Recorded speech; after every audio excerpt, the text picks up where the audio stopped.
नमस्कार दोस्तों, स्वागत है आपका आपके अपने YouTube channel science defence academy Taranagar में। और दोस्तों मैं हूं राकेश सिहाग और आज हम चर्चा करने वाले हैं 17 जुलाई के करंट अफेयर के बारे में। वीडियो आज का बहुत इंटरेस्टिंग होगा, आपको अंत तक बने रहना है। इसके साथ साथ मैं आपको कहना चाहूंगा, अगर आप चैनल के ऊपर पहली बार हैं तो आप इस चैनल को सब्सक्राइब करेंगे, बेल आइकन को प्रेस करेंगे और वीडियो को लाइक और शेयर जरूर करेंगे। चलिए वीडियो को स्टार्ट करते हैं। बात करते हैं 17 जुलाई के करंट अफेयर के बारे में। आज का जो पहला क्वेश्चन है वो है कि हाल ही में बीसीसीआई ने अपना अंतरिम सीईओ किसे बनाया है। आपको पता है जो राहुल जौहरी थे उन्होंने हाल ही में इस्तीफा दे दिया था। उसके इस्तीफे को मतलब स्वीकार कर लिया गया था बीसीसीआई के द्वारा। तो उसके इस्तीफे के बाद यानी राहुल जौहरी के इस्तीफे के बाद बीसीसीआई ने अपना अंतरिम सीईओ किसे नियुक्त किया है। इसका जो सही उत्तर होगा वो होगा ऑप्शन नंबर ए, हेमांग अमीन। हेमांग अमीन को बीसीसीआई ने अपना सीईओ नियुक्त किया है। ठीक है, बिल्कुल।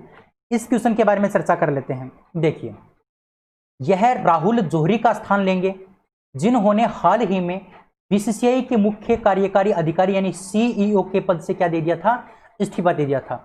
दोस्तों मैं आपको बता दूं, फरवरी के मंथ में राहुल जौहरी ने इस्तीफे का मतलब जो एप्लीकेशन है वो लगाई थी, लेकिन जुलाई में जाकर के इसके इस्तीफे को क्या किया गया है, मतलब स्वीकार किया गया। बहुत लंबे समय के बाद इसके इस्तीफे को स्वीकार किया गया और हाल ही में इसके इस्तीफे को स्वीकार किया गया था। मैंने 1-2 दिन पहले आपको ये क्वेश्चन करवाया था।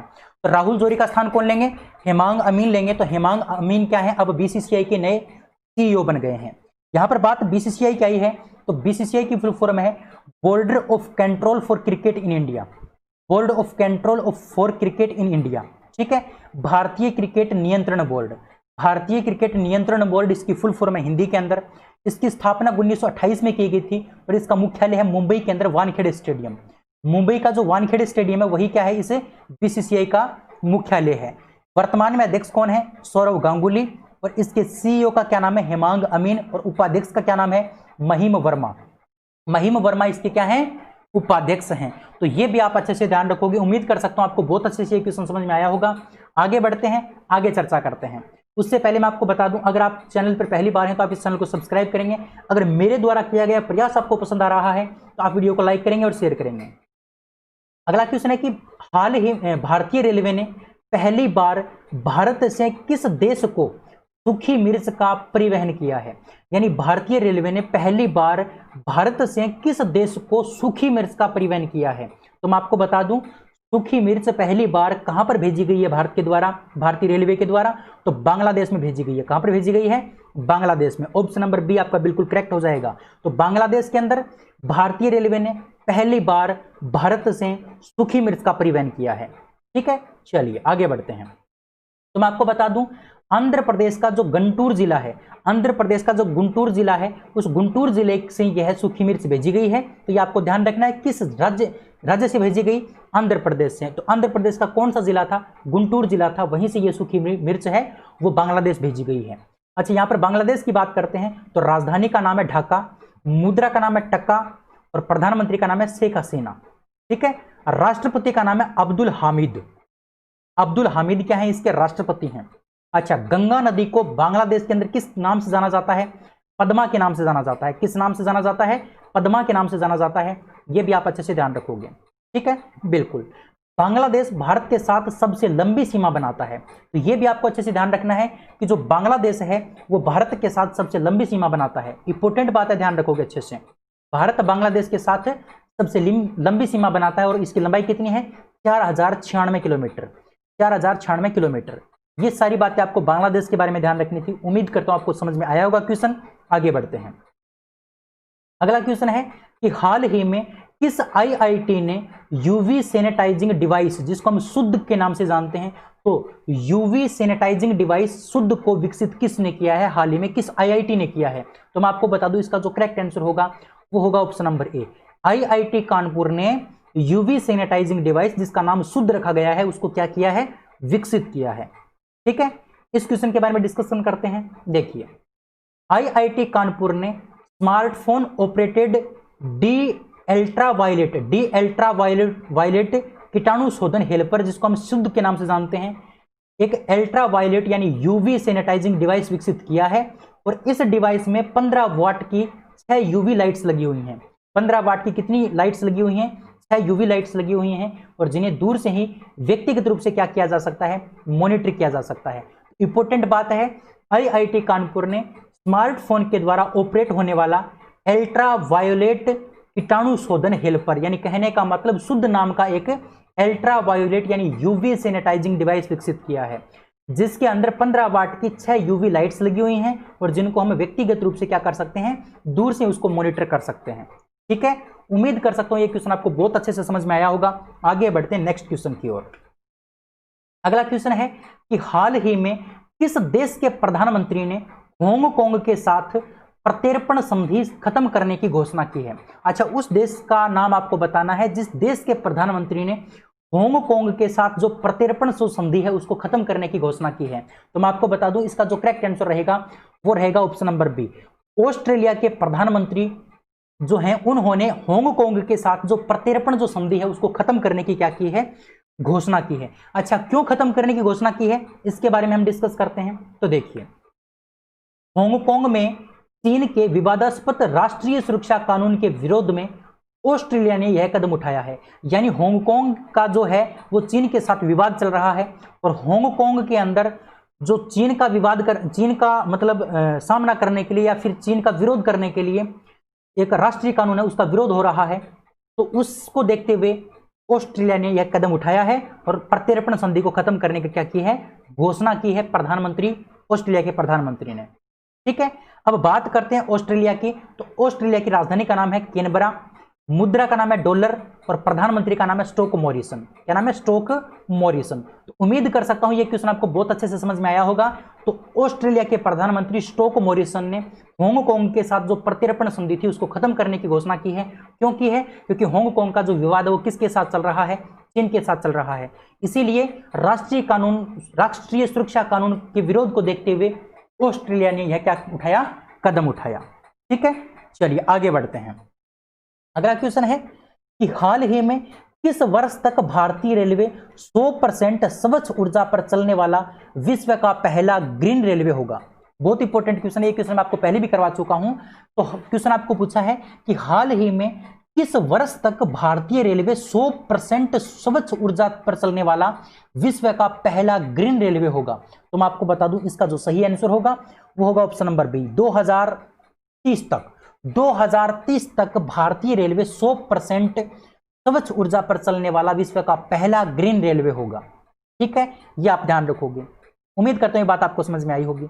इस क्वेश्चन के बारे में डिस्कशन करते हैं। देखिए, भारतीय रेलवे दुनिया का सबसे बड़ा रेलवे होगा जिसमें डीजल की जगह 100% विद्युतीकरण का प्रयोग होगा। यानी कहने का मतलब दुनिया का सबसे बड़ा रेलवे होगा भारत का रेलवे, जो डीजल की जगह 100% किसके ऊपर चलेगा? विद्युत के ऊपर चलेगा।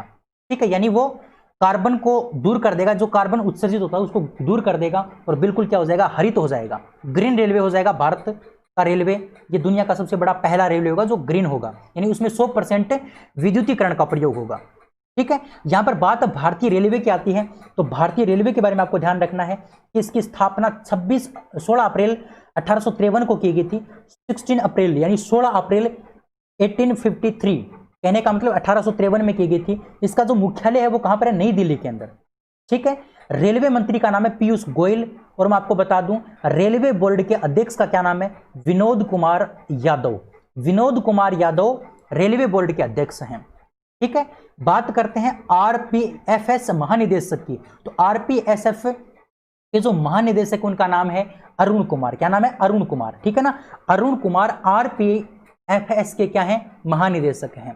क्वेश्चन आपसे पूछा जा सकता है कि स्वतंत्र भारत के पहले रेल मंत्री कौन थे? तो आपको ध्यान रखना जॉन मथाई क्या थे? स्वतंत्र भारत के पहले रेल मंत्री थे।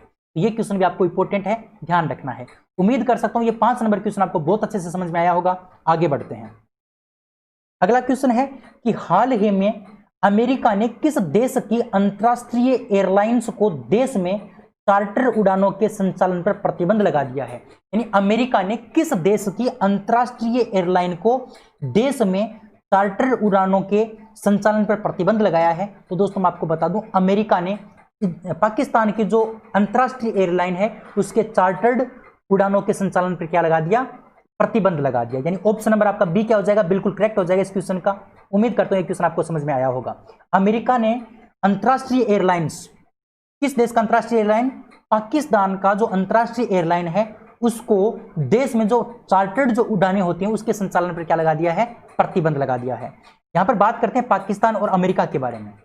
देखिए, पाकिस्तान एशिया महाद्वीप में स्थित है, राजधानी का नाम है इस्लामाबाद। आप सभी को पता है पाकिस्तान की राजधानी का नाम है इस्लामाबाद और मुद्रा का नाम है पाकिस्तानी रुपया। प्रधानमंत्री का नाम है इमरान खान, राष्ट्रपति का नाम है आरिफ अलवी। भारत और पाकिस्तान के बीच में जो अंतरराष्ट्रीय सीमा है वो कितनी है? रेड क्लिफ रेखा। किस नाम से जानी जाती है? रेड क्लिफ रेखा के नाम से जानी जाती है। अच्छा, भारत और पाकिस्तान के बीच कितनी अंतरराष्ट्रीय सीमा बनाता है? भारत और पाकिस्तान के बीच कितनी अंतरराष्ट्रीय सीमा लगती है उसकी लंबाई आपको बतानी है। यह आपके लिए होमवर्क है, यह आपके लिए क्या है? होमवर्क है। यानी कहने का मतलब भारत और पाकिस्तान के बीच कितनी लंबाई है अंतरराष्ट्रीय सीमा की, यह आपसे क्वेश्चन पूछा है मैंने आपके होमवर्क में, और होमवर्क का जो आंसर है वो आपको कमेंट बॉक्स में कमेंट करके बताना है। ठीक है, यहां पर हम बात करते हैं अमेरिका की। तो अमेरिका उत्तरी जो अमेरिका है उस महाद्वीप में स्थित है, यानी कहने का मतलब उत्तरी अमेरिका महाद्वीप में अमेरिका स्थित है। राजधानी का नाम है वाशिंगटन डीसी, मुद्रा का नाम है अमेरिकी डॉलर, राष्ट्रपति का नाम है डोनाल्ड ट्रंप, और अमेरिका की जो स्पेस एजेंसी है उसका नाम क्या है? नासा। अमेरिका की जो स्पेस एजेंसी उसका क्या नाम है? नासा नाम है, और जिसका मुख्यालय कहां पर है? वाशिंगटन डीसी के अंदर है। कहां पर है? वाशिंगटन डीसी के अंदर अमेरिका की जो स्पेस एजेंसी नासा है उसका क्या है? मुख्यालय है। और दोस्तों मैं आपको बता दूं जो अमेरिका की संसद है उसका क्या नाम है? कांग्रेस। अमेरिका की संसद को किस नाम से जाना जाता है? कांग्रेस के नाम से जाना जाता है। यह बात पे आप अच्छे से ध्यान रखोगे। उम्मीद कर सकता हूं ये क्वेश्चन आपको समझ में आया होगा। आगे बढ़ते हैं नेक्स्ट क्वेश्चन की ओर।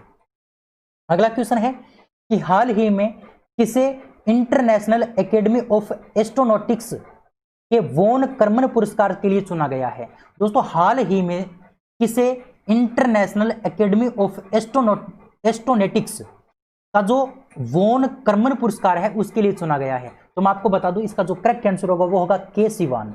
जो इसरो के जो अध्यक्ष हैं के सिवान, इस के सिवान को इंटरनेशनल एकेडमी ऑफ एस्ट्रोनॉटिक्स का जो वॉन कर्मन पुरस्कार है उसके लिए चुना गया है। ठीक है, चर्चा करते हैं इस क्वेश्चन के बारे में। देखिए, वॉन कर्मन पुरस्कार की शुरुआत है वो कब की गई थी? 1982 में की गई थी। कब की गई थी? 1982 में। 1982 में की गई थी वॉन कर्मन पुरस्कार की। यहां पर बात हम इसरो की करते हैं क्योंकि के सिवान जो है वो इसरो से संबंधित हैं। तो मैं आपको बता दूं इसरो की फुल फॉर्म, इसरो की जो फुल फॉर्म है वो है Indian space research organisation. Indian space research organisation इसकी फुल फॉर्म है। और दोस्तों मैं आपको बता दूं इसरो भारत की स्पेस एजेंसी का नाम है। जिस प्रकार से अमेरिका की स्पेस एजेंसी का नाम नासा है उसी प्रकार से भारत की स्पेस एजेंसी का क्या नाम है? इसरो है। ठीक है, इसकी हिंदी के अंदर फुल फॉर्म क्या है? भारतीय अंतरिक्ष अनुसंधान संगठन। ये हिंदी के अंदर इसकी फुल फॉर्म है। इसका मुख्यालय बेंगलुरु के अंदर है जो कर्नाटक में पड़ता है। स्थापना 15 अगस्त 1969 को की गई थी।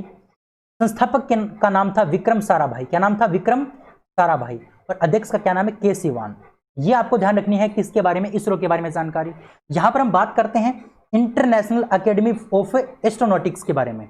इंटरनेशनल एकेडमी ऑफ एस्ट्रोनॉटिक्स के बारे में बात करते हैं तो इसका मुख्यालय कहां पर है? पेरिस फ्रांस में इसका मुख्यालय है। और इसके संस्थापक कौन थे? इसके संस्थापक थे doctor Theodore von Karman. Doctor Theodore von Karman इसके क्या थे? संस्थापक थे। और इन्हीं के नाम पर इस मतलब संस्था के द्वारा, इस अकेडमी के द्वारा वॉन कर्मन पुरस्कार दिया जाता है, जिसके लिए किसे चुना गया है? के सिवान को चुना गया है। ठीक है, उम्मीद कर सकते हैं ये क्वेश्चन आपको बहुत अच्छे से समझ में आया होगा। आगे बढ़ते हैं। अगला जो क्वेश्चन है वो है कि हाल ही में विधु पी नायर किस देश में भारत के अगले राजदूत नियुक्त किए गए हैं? तो विधु पी नायर हैं वो किस देश में भारत के अगले राजदूत नियुक्त किए गए हैं? तो मैं आपको बता दूं विधु पी जो नायर हैं वो किस देश के अंदर नियुक्त किए गए अगले राजदूत? मैं आपको बता दूं इसका जो करेक्ट आंसर होगा वो होगा ऑप्शन नंबर ए, तुर्कमेनिस्तान में। कहां पर? तुर्कमेनिस्तान में विधु पी नायर भारत के अगले राजदूत नियुक्त किए गए हैं। ठीक है, इस क्वेश्चन के बारे में डिस्कस करते हैं तो ध्यान से समझना। नायर वर्तमान में विदेश मंत्रालय में निदेशक के रूप में क्या कर रहे हैं? कार्य कर रहे हैं। यानी जो विदेश मंत्रालय है, विदेश मंत्रालय में निदेशक के रूप में क्या कर रहे हैं? कार्य कर रहे हैं। और अब इन्हें तुर्कमेनिस्तान का क्या बनाया गया है? राजदूत नियुक्त किया गया है। यहां पर बात करते हैं राजधानी की, तो राजधानी का नाम है, तुर्कमेनिस्तान की राजधानी का नाम है अशगाबाद। क्या नाम है? अशगाबाद। ध्यान रखोगे अच्छे से। मुद्रा का नाम है तुर्कमेनिस्तान मानात। तुर्कमेनिस्तान मानात इसकी क्या है? मुद्रा है। इसके राष्ट्रपति का नाम है गुरबंगुल, ध्यान रखना अच्छे से, गुरबंगुल बर्दिमुहामेदो। गुरबंगुल बर्दिमुहामेदो इसके राष्ट्रपति हैं और इसके राष्ट्रीय खेल का नाम है फुटबॉल। इसका राष्ट्रीय खेल क्या है? फुटबॉल है। तो ये सारी जानकारी आपको ध्यान रखनी थी 8 नंबर क्वेश्चन के बारे में। उम्मीद कर सकता हूं आपको ये क्वेश्चन बहुत अच्छे से समझ में आ गया होगा। अगले क्वेश्चन की ओर बढ़ते हैं। अगला जो क्वेश्चन है वो है कि विश्व युवा कौशल दिवस, विश्व युवा कौशल दिवस यानी वर्ल्ड यूथ स्किल डे कब मनाया गया? विश्व युवा कौशल दिवस कब मनाया गया? तो मैं आपको बता दूं 15 जुलाई को, 15 जुलाई को विश्व युवा कौशल दिवस मनाया गया। यह क्वेश्चन आपको ध्यान रखना है, ठीक है। 15 जुलाई को विश्व युवा कौशल दिवस मनाया गया। इस क्वेश्चन के बारे में डिस्कशन करते हैं, तो ध्यान से देखिए। इस दिवस का उद्देश्य युवाओं में बेहतर आजीविका के लिए कौशल विकास के बारे में लोगों को जागरूकता बढ़ाना है। और इस दिन को बनाने की जो घोषणा वो किसने की थी? संयुक्त राष्ट्र के द्वारा की गई थी। किसके द्वारा की गई थी? संयुक्त राष्ट्र के द्वारा की गई थी। तो आपको इतनी बात ध्यान रखनी है कि विश्व युवा कौशल दिवस कब मनाया जाता है? 15 जुलाई को मनाया जाता है। और इस दिन को मनाने की घोषणा किसके द्वारा की गई थी? तो संयुक्त राष्ट्र के द्वारा की गई थी, ठीक है। चलिए, उम्मीद करता हूं ये क्वेश्चन आपको बहुत अच्छे से समझ में आया होगा। अगले क्वेश्चन की चर्चा करते हैं। अगला जो क्वेश्चन है वो आपको मैं बता देता हूं, 10 नंबर क्वेश्चन आपकी स्क्रीन के ऊपर है। ये रहा क्वेश्चन है कि हाल ही में ईरान ने किस देश को चाबहार परियोजना से बाहर किया है? दोस्तों, हाल ही में ईरान ने किस देश को चाबहार परियोजना से बाहर किया है? तो मैं आपको बता दूं, चाबहार परियोजना से बाहर किसने किया है? ईरान ने। किसको किया है ईरान ने? तो भारत को किया है। यानी भारत और ईरान के बीच में एक चाबहार परियोजना के लिए संधि हुई थी। अब इस चाबहार परियोजना से ईरान ने भारत को क्या कर दिया? अलग कर दिया, बाहर कर दिया, ठीक है। इस क्वेश्चन के बारे में डिस्कशन करते हैं। देखिए, ईरानी सरकार ने भारत को परियोजना से हटाने का जो फैसला लिया है वो पैसा न देने का और परियोजना को शुरू करने में देरी हो रही है, इसको क्या बताया? इसका कारण बताया। यानी ईरान से कारण पूछा गया कि आपने भारत को इस परियोजना से बाहर क्यों कर दिया? तो ईरान सरकार ने कहा कि भारत पैसा नहीं दे रहा है और इसके साथ साथ परियोजना को शुरू करने में भी क्या कर रहा है? देरी कर रहा है। इसलिए हम भारत को क्या कर रहे हैं? इस परियोजना से अलग कर रहे हैं, ठीक है। इस फैसले के बाद अब इस रेलवे परियोजना पर भारत की सहायता के बिना कौन काम शुरू करेगा? ईरान अकेला काम शुरू करेगा। पहले भारत और जो ईरान है वो दोनों मिलकर के इस चाबहार परियोजना को शुरू करने जा रहे थे, लेकिन अब भारत को अलग कर दिया है, भारत को इस परियोजना से बाहर कर दिया है, ठीक है। और ये जो परियोजना है वो किसकी परियोजना है? एक रेलवे की परियोजना है। किसकी परियोजना है? रेलवे की परियोजना है। ये बात पे आपको ध्यान रखनी है। और दोस्तों, मैं आपको बता दूं, इस परियोजना के लिए जो ईरान का जो राष्ट्रीय विकास निधि है, जो ईरान का जो राष्ट्रीय विकास निधि है वो लगभग $400 मिलियन का क्या देगा? धन इस योजना के लिए जारी करेगा, ठीक है। ये बात आपको ध्यान रखनी इस क्वेश्चन के बारे में। उम्मीद कर सकता हूं ये क्वेश्चन आपको बहुत अच्छे से समझ में आया होगा। अगर समझ में आया है तो आप वीडियो को लाइक करेंगे, शेयर करेंगे और चैनल को आप सब्सक्राइब करेंगे। इस वीडियो में इतना ही, अगले वीडियो में फिर मिलते हैं। तब तक के लिए जय हिंद, जय Bharat, thank you, bye bye, love you सभी को। अगले वीडियो में फिर मिलते हैं, थैंक यू।